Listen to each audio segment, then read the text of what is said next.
now, just at 33 minutes past 7 a.m., it's definitely time for Entertainment Thursday. You know how it is. If it's Thursday, it's time for that Entertainment Thursday. And this morning we try to look at something a bit different, not just the journeys, the struggles, although we'll touch on that a bit, but we'll also try to majorly focus on investing in the music business. What does it entail? How does someone need to do that? And on set this morning, I have a lovely lady, POKOMO Princess.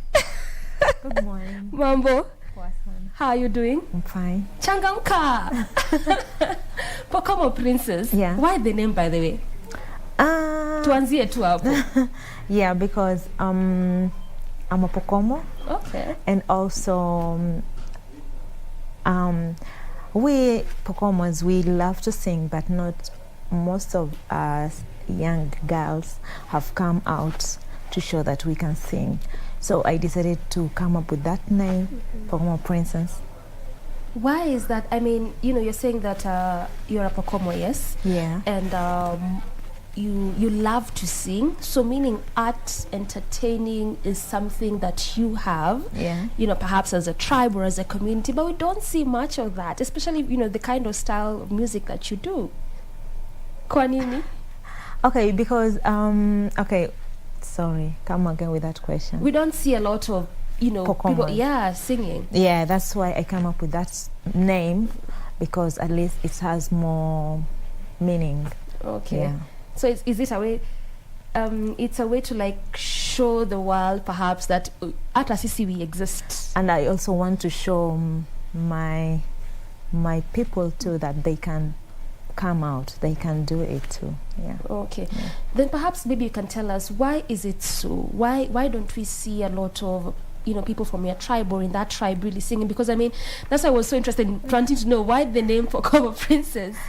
I think because most of us are just farmers, so we just like living in community and peaceful thing, Okay. So not all of them they like being seen.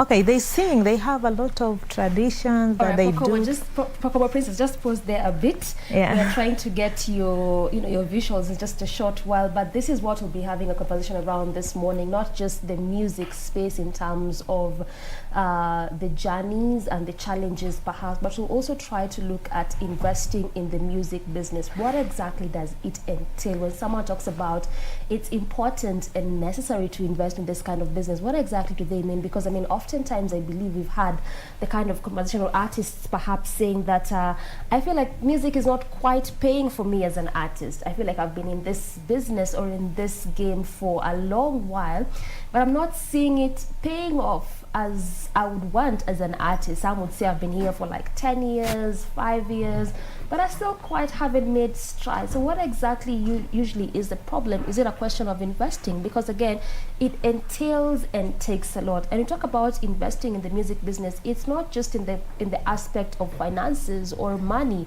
There's the capital, there's the social capital, which is in regards to the kind of people that you bring on board. These could be the producers, the directors thereof. There's the time as a form of investment in terms of as an artist. I mean, how long does it even take you to write a song?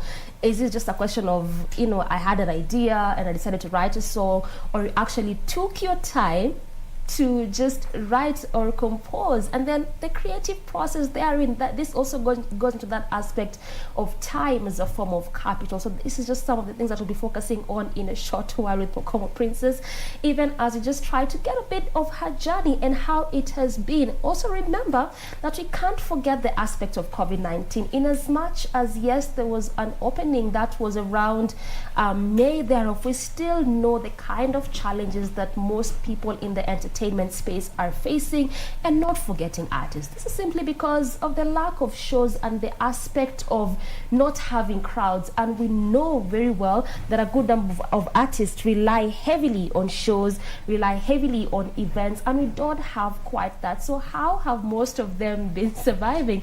I also just checked out my guest and I realized that she was also on YouTube creating content here and there. So does it mean that musicians or artists as a whole, or those in the entertainment space, are getting more creative looking for more creative ways to just make or make a living, given that it's a difficult time. So those are just some of the aspects that we'll also be trying to focus on. What exactly are they doing thereof as artists, as musicians all together, or even just as people in the entertainment space? Now we have you right back.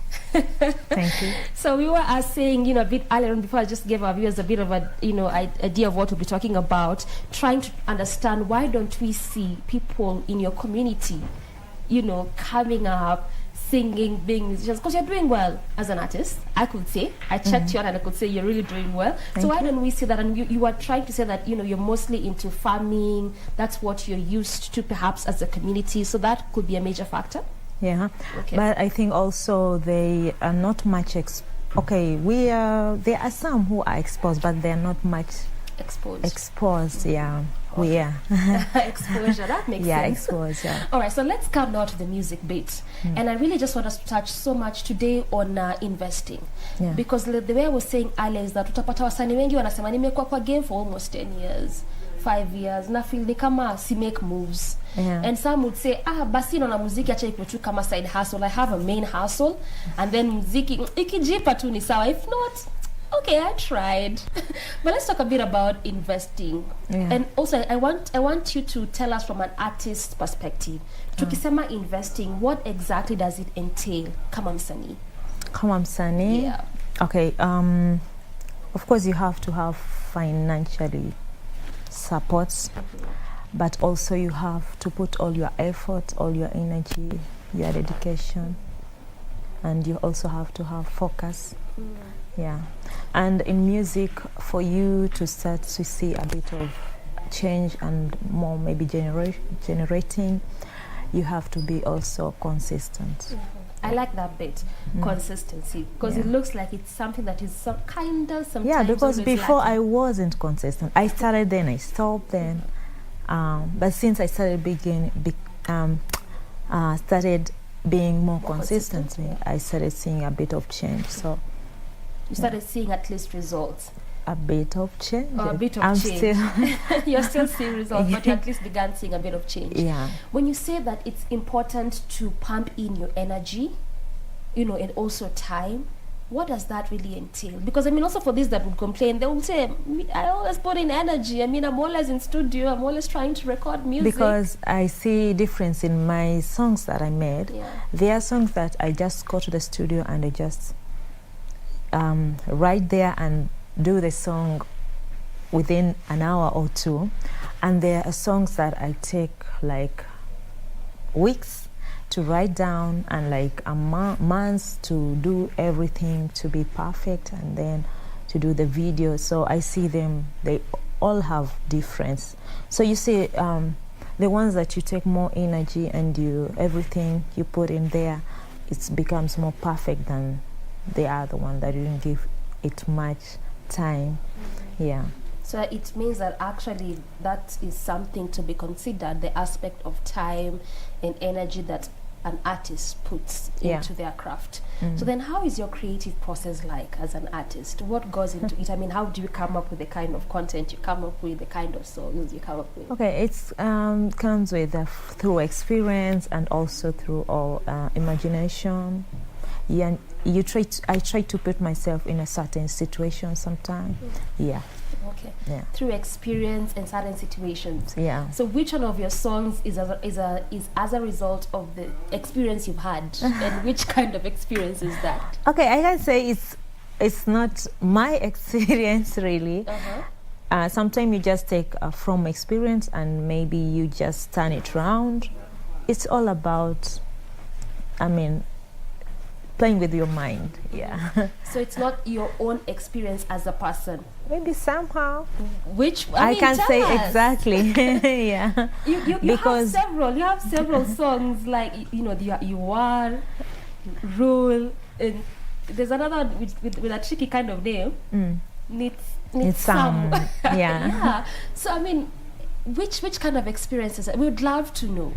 Okay, like Nitsam, I was mostly showing of, the story is about being in love, getting married, but I was mostly showing how traditional marriages people in our culture yeah, part of it. Okay. Yeah. There's no song you've released which is as a result of your own experience.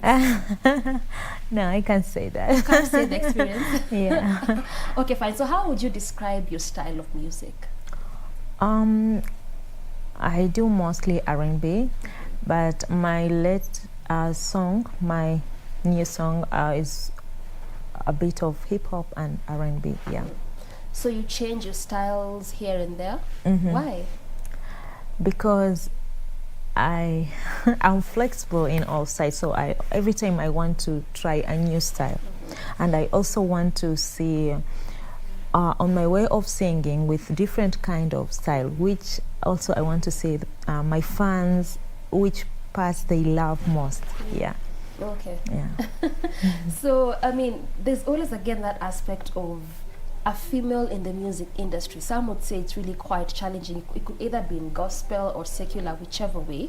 They would say it's just not as easy being a female in the music space or even in the entertainment space as a whole. For you, how has it been so far? Okay. Yeah, I can say it's not easy, but most of the time I don't want to believe in the word not easy. I just want to believe it's possible. I can do this. I really want you to expound more a bit when you talk to us, because I want us to understand. I want our viewers to understand. Okay. Yeah. So when you tell us it's not easy, because I mean every artist has their own journey. Yeah. Every artist has their own way of doing things, their own struggles as well. Yeah. And I want to be very categorical when it comes to that female bit, because I mean it's something that we've had quite some. I mean, different times here and there. That's not easy for female artists. Yeah. So when you say it's not.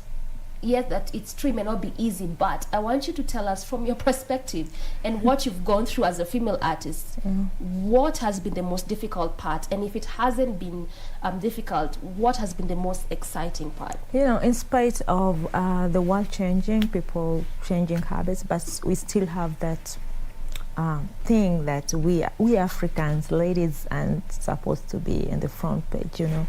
So still. Back in our culture, still is, you know, we are just still in the down there. So people are still, you know, in that aspect. Although people are still coming out. So also that part, it's not easy as an artist, and also we culture. Yeah. From your perspective. Yeah, and also we have so many male artists whom are above us. So. It's not so easy dealing with them, and yeah, but I always don't want to put the word not easy in me. Yeah. Okay, so from your I mean, just picking from your story, what has been the one experience you've had and has made you feel like, hey, by the way, I think I really want to quit music? A difficult time, a challenging experience. Okay. Yeah. I don't know.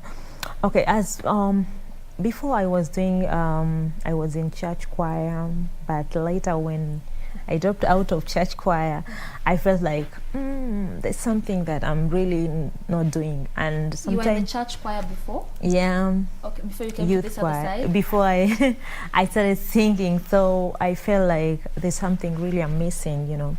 And sometimes you feel a bit depressed. So one day I just tried. So I used to write some things down, but then I said, maybe I should combine all this and do like try music. So that's when I started doing music. So the first time I did music, I felt like I lifted something out of me. So I felt so kind of happy, like I've really accomplished something. So that feeling made me feel like I think I should try more music. Nilikwambia watu wanataka experience. There's a viewer here saying, Kevin is saying, hapo kwa personal experiences, mgeni analenga na vile tuko curious. People want to know, you know, your story as an artist. Yeah. But anyway, you're saying that you were in the choir. Yeah. Before you began singing the kind and style of music that you sing. Yeah. I mean, just from that statement, one would want to imagine that you actually do gospel kind of music, which is not quite the case. No, but I do all music. I haven't specialized. So you do gospel and secular. Yeah, but in That's my interesting. YouTube, I only have a Christmas song, and all of them are secular. Wait, let's stick there a bit. Let's stick there a bit. You say you do gospel and secular at the same time. Yeah, How do your fans take that? but I haven't done. Okay, the only gospel song that is in there is the Christmas song. That is the only gospel song. Yeah. So it's not ati we unaimbaga tu muziki ya gospel. No, not quite. But then again, let's go back a bit. You are in choir, but then you decided to start singing secular. Yeah. I mean, what made you not, and this not in any way judging, just wanting to know, what made you not sing gospel? Okay, when you are in a church choir, Yeah. there's that togetherness, and when you are a group of people, sometimes you share ideas, you give out suggestions, but sometimes you feel like, I don't feel like I'm really part of this group, so you just say, I better stay out of the group. Yeah, so that's what I felt. That's why I dropped out. Wow, that's interesting. You didn't feel you were part of the group. You felt you wanted to do something of Yeah, because I felt like there was no really togetherness in that group. Okay. Yeah. That's interesting. So is that what informs a lot of conversations surrounding perhaps gospel artists? Some would say that hakuna realness, wanaimba tu for, because they really want to look like, I'm a gospel artist. There's no realness. I can't judge. No, we're not judging, we're just having conversations. Nothing really I serious. don't know. And even actually later we'll be having gospel artists here and said, so they'll be telling us also their perspective. In my part, in fact, I'm supposed to sing gospel. And then? But now, me as a writer, I can't specialize in just gospel. Okay. So that's the tricky part. All right. Yeah. You want to diversify. I'm more. a writer, yeah. So I can't just say I can just do gospel. It will be like Kidogo, punishing your myself. creative process will be. Yeah. Yeah. All right, let's talk a bit about your recent song. This is Rule. Yeah, Rule. Tell us a bit about that. Rule, this is special for women. Yeah, it's a special song for women. And I want to it's a message to tell them that in every aspect of life, we can rule. We can be leaders. So, yeah, we just have to be strong, yeah. In every aspect of life, women can rule. Women can rule. Is it a thing that right now we are seeing, mostly people in the entertainment space, especially for a female, if they get a chance, they just have to release something that is geared towards making women feel that they are strong enough. Women are... Yeah, because women, we are strong. Okay, that's interesting. Yeah. All right, you also have, in your YouTube channel, I discovered, you also create content aside from just music. Yeah. There's one Cook with Binti Raquel in real time show. Yeah. So does that mean that you do music at the same time, still trying to create more content? And is this because of, the inception of COVID that made artists try to diversify, or it's a thing you had in you? What is it? Cooking, apart from music, cooking is my passion too. Okay. So I wanted to share different, most of the time I try new recipes, so I preferred also to share it on my YouTube channel. So maybe someone is not interested to listen to the music, they can go to my cooking. You've clearly diversified. Yeah. All right, so what about collabos? Have you done any collabos, and if so, with which artists? I've done with a collabo with an artist back in Malindi. Yeah. What informs how you choose those you collaborate with? As in, is it their style of music? Is it just ni msanii amebobea, so why not? What exactly informs? Their style of music, of course, you'll see it if you rhyme, because you will listen to their music and say, oh, I will rhyme with this person. Yeah. Quickly, as you wrap up, what next for you as an artist? Next. Yeah. Okay. Right now it's a bit challenging, but I will be having another show in August. Hopefully, if the COVID is not going to affect it. Yeah. Hopefully. Yeah, that's what we are hoping. Okay, thank you so much POKOMO Princess for your time. Hata kama umekataa kutupatia experiences. But maybe still, next time. Alright, cool. We still appreciate your time. Thank you. We are not yet done with the program. Plenty more on the other side of the break. Stay with us.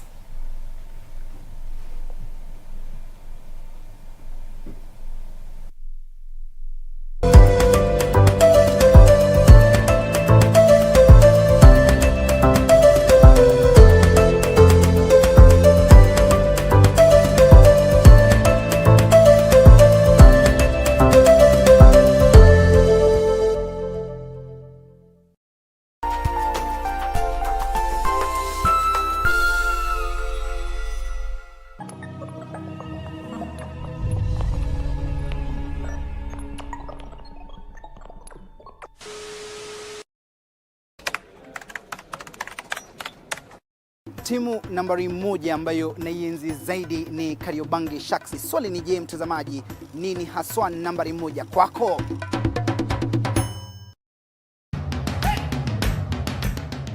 Bwana Motiso, pikipiki yako ndio hii. Uko shwani yangu. Hii pikipiki ni unakumbuka uliekelea the lowest unique bid yako ilikuwa ngapi? 18 shillings. Na unajua kuendesha hii gari? Kidogo. Haya, kitoko yako shika helmet, kifungu yako chomoka na mali yako. Kujiunga na QuickBid ni rahisi. Enda kwenye M-Pesa, bonyeza paybill kisha weka business number 4032353. Kwenye account weka kodi ya bidhaa unayotaka na bid yako ya chini zaidi. Kwa mfano TV 16. Kisha weka shilingi 20 tu kama idadi yako. Weka bid yako pia kwenye www.quickbid.co.ke. Kumbuka, bid ya chini zaidi ya kipekee ndio ununua. QuickBid, bidhaa bora kwa bei ya chini. Next on. Wewe ushapata kazi unasahau ulikotoka. Mama namchukia. Wewe ulikuja hapa kula ama ulikuja hapa kufanya kazi? Nilipanga pesa mkuja hapa kwa nini? Kwa ofisi kushinda mmeongea about Arsenal. Tushamaliza. Kwani ni wewe nini wewe? Mimi kwanza hapa hivi cheki. Hapa ni wapi? Hapa If you're in the office you work. That's when we are out there, sisi ni maarifu. Yaani ulipokuja hapa kutaka kazi, nilikuwa nyuma kama nilielezewa. Lakini sasa hizi uanza maringo.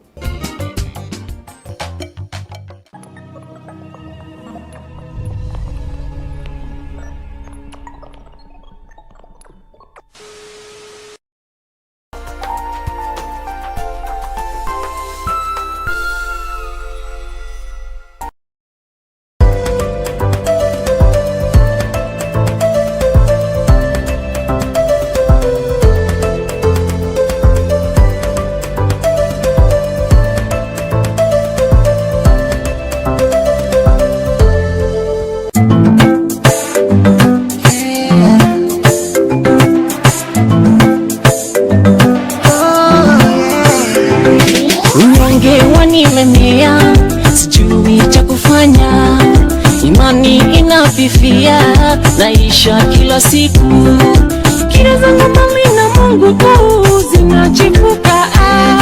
Na hisi nirudi kule ama niende bunge.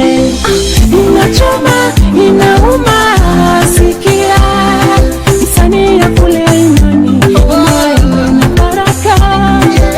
Inachoma, inauma, sikia msanii ya kule imani na baraka. Nipe majibu, kichwa kinauma. Nipe majibu, nimefika mwisho. Nipe majibu, kichwa kinauma. Nipe majibu, nimefika mwisho.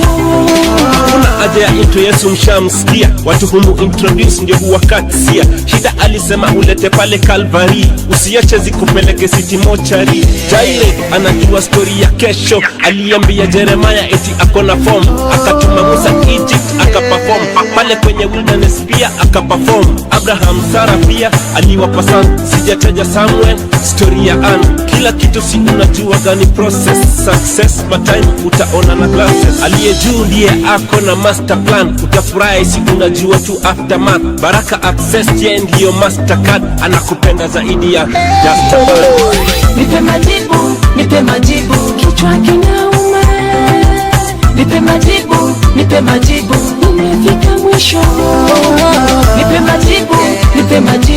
kichwa kinauma.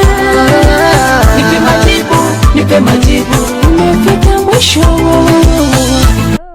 And we are back. That was Majibu, Mr. Nelson's latest song, which just means it's definitely time for our next conversation, still on Entertainment Thursday, but now we shift focus a bit.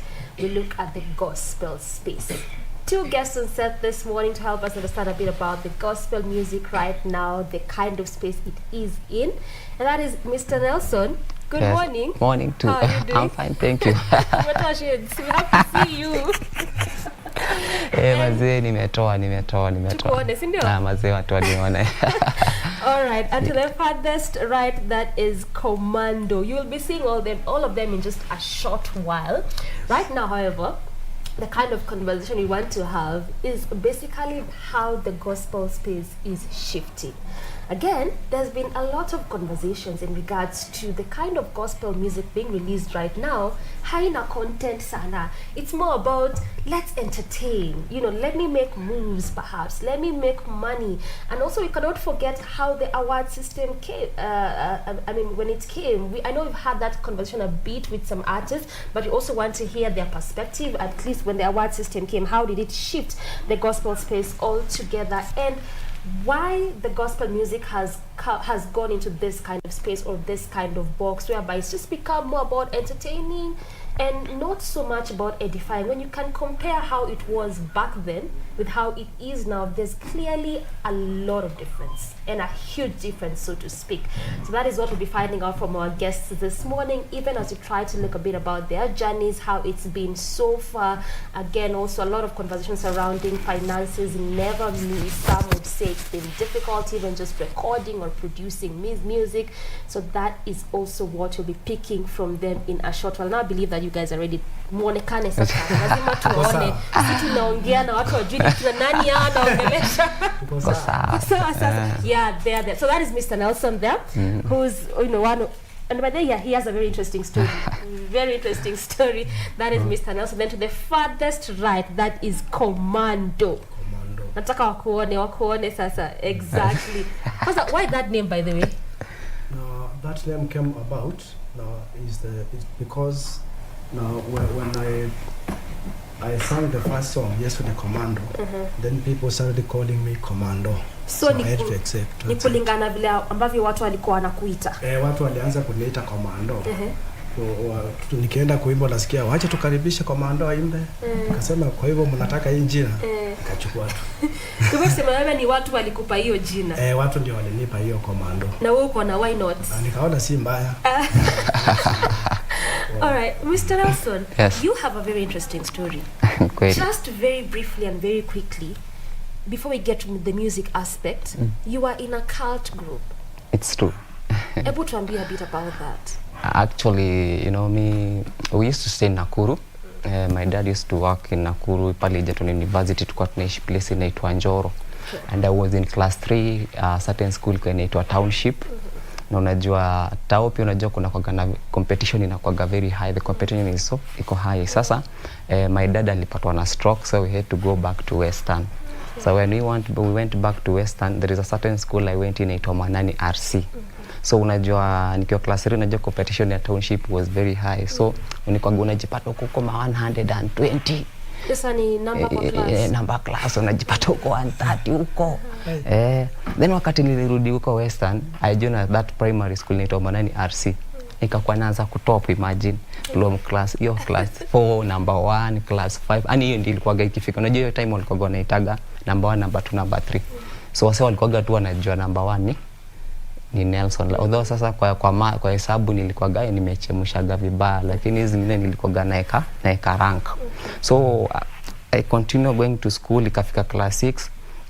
There's a time nilitoka chuo. I just came from school, nikasema my mother because now our dad was very sick. So my mother told me endo fetch water. Unajua kwa kwetu kuna place inaitwaga inaluia wanaitaga S7, like you go there, we fetch water, unapeleka home. So me I just went at that place as a very innocent young boy. Me, I never knew anything.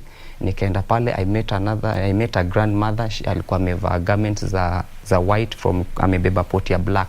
Akanisalimia tu akaniambia wewe ni wewe ni wetu. And because unajanga wasio grandmother wazee au washosho wetu wanakuwa unajuanga ni watu wanapenda fun, wanapenda kuchekesha watu. Sasa mimi nikajua huyu ni shosho maybe tu yenye tu anataka kunigotend whatever. So but when I went back kwa home jioni hiyo masaa after nimechota maji, I can tell you for sure ikifika jioni nilianza kusikia my body is itching, nasikia najikuna. Just after you after your salamu naanza kujikuna everything ikakuwa ina sound weird. Even my mother akaniuliza what is happening, nikamwambia mimi I don't know. Then you say checking wanakaga hivi wanaona hizi movies za Nigeria whereby somebody umelala usiku, then the spirit of the body unacheki like unaamuka unaacha body. So wakati unaona the same place hiyo sisi nikalala that night, but ikifika kitu saa 8 saa 9, that is how my body ile spirit ikaamuka, then the body was left sleeping imelai kwa bed. Nikajipata the same place I met with that ule nyanya mali tulikutana na yeye that time. Ikifika usiku that place inageuzanga inakuwa like an altar, and it inakuwa like a red carpet. Ikiwa yani I don't know how they do just something, you place inakuwa like it's a church. So nikajipata niko katikati ya wale watu, na walikuwa watu 110. So wakati nimesimama pale, the same grandmother mwenye nilimcheki ile masaa akatokea kwa wale wasi akidance. Alafu wakati alikuwa na dance alikuwa na rungu fulani ilikuwa imechorwa a symbol of a snake. Akaanza kunigonga akiniambia nilikwambia wewe ni wetu, and you will be doing what we tell you, not what you venye unataka. So all this you're feeling it ukiwa kwa hiyo iko kwa dream, na sasa ni real, ile place niko. By the time ninaendelea hivyo akiendelea kudance hivyo, kukatokea very big snake actually, na ilikuwa imevalishwa ring. Napata aliana board down, start leaking that ring, inamaanisha they have already initiated you in that cult, hiyo kwa cult. So by the time nilimaliza tu kufanya ile conversation ya kulick that ring, nikajipata sasa ni real life mwili wangu umechoka, like umeshaandika umepigwa vita ni hadi ujiwezi. Hata wakati nilijaribu kutoka kwa bed asubuhi nikaanguka chini. Hadi my mom, what is going on? Kamwambia I don't know what is going on with me, but I can tell you for sure that is the same day my life ilibadilika. You see, and from there I can tell you for sure me I've been in a cult for quite a while. I lost one of my toe. I sacrificed one of my toe. I don't sinaga kidole kimoja by the way. And most of the time I don't share my story because I want ati watu feel like maybe ati wanihurumia. Hapana, because most of the young people are going through these things. Maybe hata misalanso nalitoka na kidole, uchunge sana usikatwe mkono. Unani get? Because keneni kuja kurealize kunanga kitu cha shetani utakula na uende for free. We will never eat anything from the devil and go for free. Because me, I can tell you for sure, being in that cultism, I've seen, nimekuja kurealize kuna watu wana mali, my friend. People have everything. But unapata hata mtu ako 40 years, ako 50 years, he has everything. But ni mwanaume, he's not getting married. Mwanamke, ako na pesa, everything. But she's not married. Ukifuatilia mienendo unapata, this person he's just worshiping the devil. Wow. Yeah. I mean, it's just such an heavy story, if I can say. Commando, you are really agreeing, especially when Mr. Nelson said, nothing you get from the devil is for free. Hakuna kitu ya bure ya shetani. Hakuna, lazima utalipa. Lazima utalipa. Okay. Now, wewe umekuwa kwa muziki since, is it 2008? 2008 ndio nilitoa album ya kwanza. Lakini pia nilikuwa kwa muziki for some time. Okay. You in such a long time. I mean, before 2008 na even 2008 mpaka saizi muziki imekuaje? Imekuwa very challenging. Okay. Especially katika mambo ya airplay, katika mambo ya finance, imekuwa very challenging. Lakini Mungu amekuwa akisaidia. At least tunaendelea. So when you wakati gani ulifika ukasema lakini kama mimi kama msanii acha tu ni give up? Lakini ukaendelea, which time was it? Ilikuwa wakati gani? Kuna sometime katika usanii, unajua wakati niliresign kwa TSC, alafu nikaenda kwa huko Mombasa. Nikiwa pale nilikuja mke wangu akachukuliwa na mtu mwingine. So I was very much nilisikia nimefinyika sana. Yaani unajua hiyo kitu huwa ni mbaya sana. Lakini sasa nikanjipa moyo. Nilikuwa nasikia hata kurudi nyuma kimuziki, lakini nikanjipa moyo tu, nikaendelea. Kwa hivyo huo wakati ndio mke wako achukuliwa na mtu mwingine, ulikuwa ushaanza muziki? Nilikuwa nishafanya sana hata music, alafu pia wakati COVID pia ikaja, hata ndio sababu nikaimba huu wimbo wa Nitachipuka Tena. Tuambie kiasi tu kuhusu huo wimbo. Wa Nitachipuka Tena. Nitachipuka tena, kila mmoja si anajua vile COVID ilikuja. Kwanza hiyo COVID tuseme, wakati ilikuta niko katika hiyo state ya nimepoteza wife. Alafu sasa COVID ikaja, mimi nilikuwa nafanya kazi katika private sector kwa hizi shule, kwa sababu niliresign kwa TSC nikaenda kwa private. Sasa unajua kila kitu ilikuja, ikawa hakuna shule, hakuna mambo ya classes. Kwanza nakumbuka ni huo wimbo wa Nitachipuka Tena ulikuja likiwa kanisani. Sasa hiyo naendelea kuomba Mungu at least hiyo mambo ya kwa sababu sio, nakumbuka vile vile CS wa education alikuwa anasema mambo ya 2020 will be a wasted year. Kwanza hiyo nikisikia hivyo nilikuwa nasikia inanifinya sana. Inakufinya moyo kabisa. Inanifinya kabisa kwa sababu saa hizo kila kitu kiko crippled, niko pale, hauna mbele wala nyuma. Lakini Mungu akaja. Sasa wakati huo nikiwa katika that state, ndio Mungu akaniambia nitakuchipua, ni wakati wa kuchipua kanisa. So I was very much encouraged. Okay. So it was based on what you were going through as a person, circumstances, na hizo zote. Kabisa. Okay, Mr. Nelson, let me come back to you. And right now, I want us to dive into, that conversation, especially surrounding the gospel music. Yeah. Kuna hiyo talk sana that saizi wasanii wa side, and actually it's very good we have both sides, you as a young artist perhaps, and someone who's really who's been in the space for a very long time. Wanasema muziki ya sai, wasanii wa sai ni kuimba tu, wacha to entertain the masses, message badai, which is so different from how ilikuwa pale awali. I can tell you for sure, and I think 100% I would support whatever umesema sai, because actually ukiangalia saizi gospel industry, there's something wrong with it. Okay. But watu wataki kuambia na ukweli. I can tell you for sure. Because most of the young guys right now wameamua like hata they don't even pray. They don't have time for God. I can tell you for sure. They just want to have the swaggers. To wake up in the morning, ameimba sijui watu wanasikiaga Yesu mwisho. Unani get? Alafu kitu kije imekuja kuharibu pia, if you don't belong in a certain group of ka group fulani, and there's those guys who are up there. I'm telling you, hapa chini kuna artist wanaimba, my friend.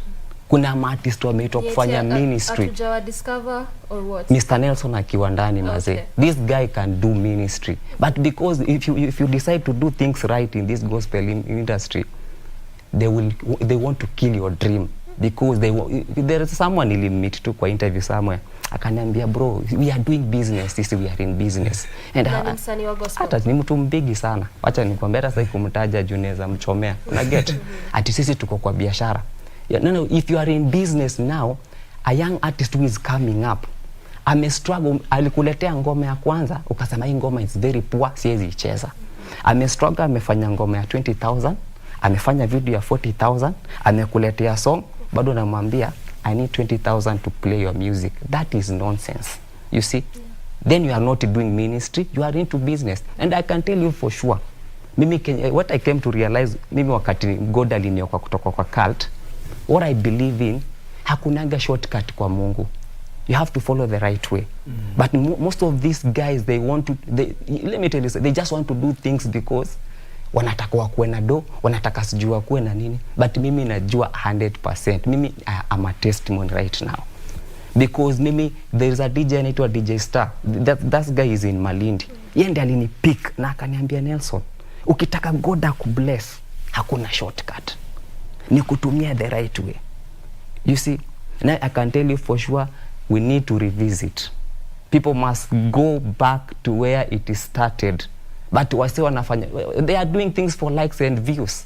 And no anata mtu aokoki juu ya kitu unafanya, una get? So hata God akikuja saizi utamwambia nini? Amekupatia chance but you're wasting the chance. Amekupatia, let me tell you something. If God amekupatia certain platform right now and you're using that platform in a bad way, Mungu atakutoa tu na ateka mtu mwingine. Na hiyo ndio kitu tunaomba. Tunataka Mungu achipue ma DJ wapya wenye watafanya ministry, ma artist wapya wenye watafanya ministry.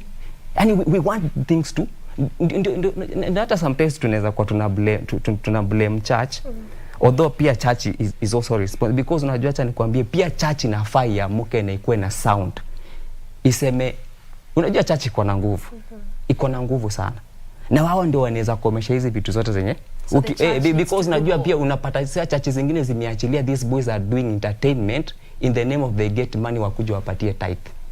And get that's interesting. Yeah. All right, Commando. Yes. Actually, let me pick your mind on the same. Where umeanza muziki from way back 2007 2008, we are now in 2021, na hii ndio wakati ambao tunasikia kwamba muziki wa gospel ina change sana. Mtazamo wako ni upi? Muziki wa gospel hapo awali ulikuwa yale watu walikuwa committed, lakini saa hii unaona unaona saa hii kwa sababu ya the new move kumekuwa na shida katika gospel industry. Kumekuwa na shida katika gospel industry. Is it because of commitment pekee venye unasema, ama kuna jambo jingine? Ni kwa commitment, ni lack of commitment. Unaona kama for example saa hii mtu anataka tu atoe wimbo anja omba, mtu anataka tu atoe wimbo anja soma neno. That is a problem. Kwa hivyo pia kanisa inastahili pia itusaidie katika kama wasanii, ili at least tuwe katika the right channel. Katika the right channel, katika right focus. Kanisa inafaa ingilie wapi haswa? Because watu wengi utapata wanasema tunataka kanisa ingilie kati, tunataka kanisa iweke msimamo wao, but kanisa inafaa ingilie wapi haswa? It is very simple. Kama mtu aueleweki, si utapewa chance kwa church. Lakini sasa unaona tu mtu aueleweki na anapewa chance, sinamaanisha tu anaendelea. Alafu pia hata nyinyi media industry pia mnaweza kutusaidia, kwa sababu for example huko Mombasa kuna waimbaji wengi sana wazuri. Kwa hivyo kama mnaweza ku make efforts za ku discover hao watu. Kuna by the way usione kama waimbaji wote si ati waimbaji wote ndio wameera. Kuna waimbaji wako katika focus wanaimba. For example kama mimi saa hii nikitengeneza wimbo, I have to take time, I have to pray, I have to fast. Lakini unaona sasa kuna mtu anataka tu kuingia tu shortcut. Alafu sasa unakuta yeye kwanza ndio anapigiwa makofi sana. Ule wa shortcut. Okay, Mr. Nassau, you said something that this artist that you met, and we won't say them because it's also not good to to pinpoint names, but one would argue, in as much as I want to do music, for the purpose of ministry and message, the business aspect also can't quite miss, because I mean at the end of the day, what am I supposed to be eating? It's okay for me. Mimi si mbaya juu hata ukinicheki sahi ni blessings of God. Okay. Unacheki? Ndio nakwambia, if you focus, I can tell you for sure, me have guys who are supporting me. Hata sometimes naenda kudozi hivi nja, niko na wase wana, Nelson, how uko aje? Umekula nini leo? Unani get? Una get? Wananiuliza umekula nini leo? So wacha nikwambie, the problem that inafaa tukue tunaisort out right now ni watu wafuate neno. Unani get? Watu wafuate neno. Ukishafuata word, ndio nimekwambia what I came to believe, ama nimekuja kurealize as Mr. Nelson, God never created Mr. Nelson to be a successful failure. Okay. I'll be only a successful failure if I don't follow the right ways of what the word is talking about. You see, because the Bible inatuambia kwamba if you commit yourself to what I've called you to do, then I will make sure ataamurisha watu watakusupport. Unani get? But ukiamua kufanya vitu shortcut, let me tell you something, my sister. Me, I don't believe in likes, I don't believe in views, I believe in bringing the souls to Christ. And I can tell you for sure, before the COVID-19 came last year, I had more than 100 schools I was supposed to go and minister there. You see? Na ni kufuata word. Unaniget? So what I can tell you for sure, na tena kuna kitu kingine nataka kuguzia even about the church. Okay. The church also ndio nimekwambia inafaa pia ikuwe responsible, because acha nikwambia, if you cannot be kama huwezi kuwa appreciated place unaenda kuserve, my friend, then uko nje utakuwa appreciated. It must start from the church. And I guess kwa nini ndio unapata most of these young boys unaamka kesho asubuhi, the boy was doing gospel music, kesho ameruka anafanya secular music. Because I've seen that a lot. And ninakuja najiuliza what is happening. Maybe the church pia wamekaa tu. The church inataka kubuild church ya 2 billion, my friend. Na sio msanii, hata maybe nimetembea nikitoka kwa hao, nimetembea mguu nikikuja show. Unaniget? Okay. Unanitanga tu msanii. We have many preachers who can preach very well, but they cannot do the word. Alright. Unaniget? Yeah. So, and also maybe wao ndio wanafanya even these young guys wanna give up with everything. Unaget? But now the church must make sure things are wacha nikwambie, ndio naona nimefanya song inaitwa Majibu Mazee. Msanii atakula imani bana. Msanii lazima aende na baraka at the end of the day. But it's not a part ati ni mimi, wacha nikwambie, if somebody ananiita sahi kwa church ama niite wapi, I don't ask him atutanilipa pesa ngapi. Why not? You're going to perform. No, let me tell you something. Ina depend. Unaniget? Unaweza enda ukamwambia mtu I need 50,000, kumbe this guy wanted to give you 1 million. You see? So you wait for the person to decide on your behalf. Yeah, hata si ku decide. Ni kumuuliza, okay, I'm coming. Yeah. This and this and this and this and this now. Then unaniget? But ukianza kusema, you know, niaje pasi mimi kama hujanipatia 100k mazee mimi siwezi kuja kwa hiyo church. You forget, sasa ndio nakwambia, you have already forgotten what ile kitu God alikuita kufanya. Because unaweza enda uminister, hata maybe ule pasi asema atakupate, kumbe kuna mtu unaenda kuminister kwa ile place unaenda, iko umeenda event, umeenda wapi, umeenda kila kitu ndio reva. Upate kumbe God ameka mtu wa Range Rover yako amekaa tu pale anakungoja, anakuangalia. And I can tell you that because me I've seen God transform. Mimi I used to stay in a single room for 4,000, but I could not even afford to pay that. Na ulikuwa msanii. Na nilikuwa ndio nakwambia sasa, na nilikuwa msanii. But me I thank God because unajua nakwambia, ukikuwa patient, ukifanya vitu kingoja God, nakwambia God anaweza. Mimi wacha nikwambie, tulienda kufanya ministry huko Malindi, and I thank God for Pastor Search Malindi nini huko Malindi. Huyo pasi alikuwa na Twitter. Na sometimes anatambia buda mazee, kujeni mfanye huduma mazee, mimi nitawapea food. Mwenda mpige road show mazee. Tunaenda kupiga road show, mimi sikuwa najua ule jamani endesha truck ndio atakuwa manager wangu. Okay, fine. So let's get this straight. So Plesia Church is not just about support with the word and everything. It's also about understanding. Okay. Unaniget? Lazima wa understand. Because if you are not appreciated where you come from, I can tell you for sure, mtu mwingine hapo nje hata ku appreciate. Ni kama saizi, if I have a wife or I have a girlfriend who cannot appreciate me, then ule mwenye ako nje atani appreciate aje? You see? Haitawezekana. Aliko bana amesema haitawezekana. So then Commando, from you inamaanisha we really need to do more, because tunaweza kaa tukisema unajua wasanii wa saizi hakuna message, muziki ni about entertainment, but we need to do more. Okay. We need to do more. All right. Yeah. Okay, fine. Now let me come back to you, Nelson, and then again, this is slightly about the award system. I had said earlier that we've had this conversation at least with different gospel artists, but I always like to pick the different minds of different artists, because when the award system came, these are the likes of Kina Group and the various award systems that came. It was good because the way we are saying, ni muhimu ku appreciate wasanii. Ni kweli. Hata not just kwa church, but even outside, at least by the way, there's something. Now appreciate your craft. But some would say, when the award system came, most, especially gospel artists, began singing for the award and not the word anymore. Ni kweli. Hapo ni kweli. Hata let me tell you something. Hizi hata awards. So you agree with what they in fact, I agree, because hizi awards zimekuja siku hizi, wanakunominate then wanakuambia ni aje, tunataka utume 10k kupiga award. Unacheki? Oh, wow, it's interesting. Sasa before lazima kuna vitu zinafanywa huko chini. I can tell you for sure. Mimi ni place nilitoka or where I came from, kuna vitu mizi nishtui. You see, let me tell you like right now. You know me, I've been having friends. I have DJs who are my friends. We have been talking here and wherever. You know me, I don't belong in any group yet. What. Me, I only have my boss. and my boss, my friends and whatever. So we always talk. When you just drop a song, let me now tell you something. Vitu zenye ziko zinachezwa hapa zenye watu wataki kuongelea. Wana complain. Kuna kama mchezo kanachezwa. Ndio unaona, ndio nakwambia artist mgani saizi amechipuka tu like before wenye walikuwa hakuna jina lingine nimekuja kuiona ati imekuja hapo juu, because I can tell unaweza watch hivi show, hata show ya Sunday ama siku fulani uone the only artist anachezwa ni ule msanii big, anachezwa kwa seti yote.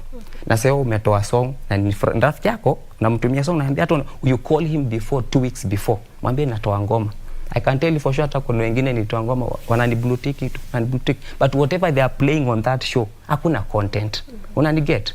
They want to vibe tu na hizo maku na hakuna kitu yote. So ndio nakwambia there's something that inachezwa hapa chini yenye watu wataki kuongelea. And I can tell you for sure hata hizi shows kama za Sunday, hizi show big wakati unaleta ule artist the gospel shows, wakati unaleta ule artist big kwa hiyo show, why can't you bring a small artist kenye kanaanza ukapatia hata 7 minutes aseme tu naitwa Nelson. Yeah, naitwa Nelson. This is why KBC Channel 1 is here. Unacheki useme naitwa Nelson, aseme tu naitwa Nelson. Hakuna, but what they are playing hakuna content, hakuna for real. Wanataka kucheza wale wasanii walikuwa wanakuaga tu pale. Wanakuaga tu pale. Okay. And if you don't, me I'm telling you I'm so mad right now. The gospel space is frustrating. It's frustrating. Na wacha nikwambie, na mimi nasemaga God wao ndio amenita kwa ministry. Okay. As long as nimetoa song yangu niweke pale YouTube, nitumie marafiki zangu wenye najua washare, waicheze, wafanye nini, I don't mind, because I know one day those people, na naambia hata msanii unanicheki sasa bro, acha nikwambie, don't give up. Watakublutik leo, wakublutik kesho, next time wao ndo watakuwa nakupigia simu, my friend. Work hard, keep moving, keep pushing. The more you push, the more God anaonyenyewe umse anajituma. Unani get? Because let me tell you something, only God can use only one door. Naweza kutuniki niko hapa KBC, my friend, ustukie kumbe kuna.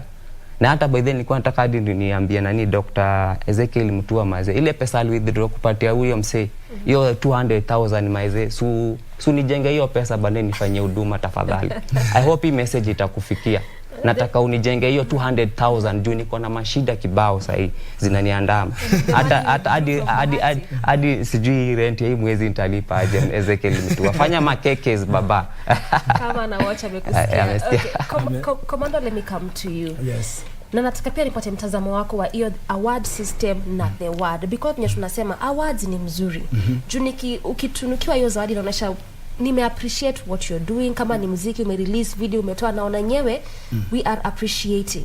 Lakini ilifika wakati gani ambapo wasanii ama ilifika wakati gani ambapo kulikuwa na hiyo mtazamo watu wanaimba just to get the award, na mtu akasahau the word, the Bible, the praying and everything? Unajua award system sio mbaya, na vile pia ilianza ilikuwa sawa. Lakini sasa wakati watu walikuja wakaingia katika ule mtazamo wa kama competition, sasa that is where we lost the focus. Okay. Kwa sababu watu wakaanza badala ya kuimba kama ministry, unaimba kama ili upate award, of which inastahili kuwa ufanye ministry, na katika ile process ya kufanya ministry unapata award. So if I quite the other way around. Istahili kuwa the other way around. Okay. Ni wewe kwanza fanya ministry alafu sasa award kuje. Kwa sababu Mungu anasema tutafute ufalme wake kwanza. Okay. Na yale mengine tutaongezewa. Lakini sasa unajua ukianza sasa kutafuta yale mengine, sasa Mungu ako na shida na wewe. Kwa hivyo sasa tuseme ni kama ilifika wakati ambapo tumeanza kutafuta yale mengine, alafu Mungu akuje baadaye. Alafu pia katika hizi award system pia waangalie watu wana award, waangalie pia iwe hata yule mtu amepewa award watu wanaona anastahili. Isiwe tu kuna maswali. Si vizuri. Hiyo ni kaive kutouch. Amen touch maze. Maze ime touch. Kuna watu wanapewa. Watu wanapewa mnakuwa na maswali sana. Lakini kuna wengine utaona mtu amepewa nasema hata mimi hapo nimepiga makofi. I support that 100%. Okay. Jiwacha, let me tell you something. Mimi there is a award niliwin ilikuwa 2019. I never knew nienda kupewa award. I never knew about it. Because waliniambia, Nelson umework hard sana mazee. wacha tukupatie kitu. So I was given, nilipatwa like hardworking artist of the year 2019. Unaniget? Inaitwa BOG Awards, and I thank God for, na hiyo ndio ilinifungua macho nikasema I will never do ministry because I need to win an award ama ati wase wajue ati Mr. Nelson anatamba. Hapana. It is not like that. I can tell you for sure. So for me, I think it's a higher time we as gospel artists, na kitu ingine, we need to love each other because wacha nikwambia, kama kuna mahali kuna wivu ni kwa hiyo part ya gospel. My friend, a lot of things. Mimi nakwambia, I don't know what is, ndio nasikianga the children of the world, they are very wise than we who are in the kingdom of God. And I ask myself why? Because we sisi ndo tunafaa tukue tunakuwa number one. Supposed to be the light. Sisi ndo tunafaa tukue tunalidia wase. But tunakwambia ile wivu kwa hapa. Mimi nakwambia, hey, I think sijui I will just write a book about this story or what, because I can't, a lot of things are under zimekuwa hapa kwa kiti hapa zinalaliwa hapa chini. Watu wako hapa but kuna vitu ziko hapa chini. But for me, I thank God. Actually, at the end of the day, I thank God for what He's doing in my life. And as I told you, God has been faithful in my life. I've seen God doing a lot of things in my life. Hadi imefika place I've worked with my pastor from ROG River of God. I thank God for Pastor Edgar, anaitwa Askofu, and also I thank my Pastor Tony. I thank my bishop, anaitwa Bishop Matthew, who discovered me. Wamenishika mkono. And I have friends. Hata najua nikisipowaambia na wananisaidianga, nikitoka hapa naweza enda nilale njaa leo. Acha nikwambia, I want to say thank you to mhudumu. We want to wrap. Yeah, before we wrap up, acha tu niwa big up. I want to say hi to mhudumu. I want to say hi to Madam Robina Mora, anafanya pale kazi commodities. I want to say big thanks to my manager, Mr. Murefu. Big up sana. We have to pay bills. Yeah. Najua amesikia wale wote. Wamesikia kabisa. Wamesikia kabisa. But thank you so much, gentlemen, at least for making time and making us understand what exactly is ailing the gospel industry. From your generation, Commando, to your generation, at least now we have an understanding. To complain, tunajua why we are complaining.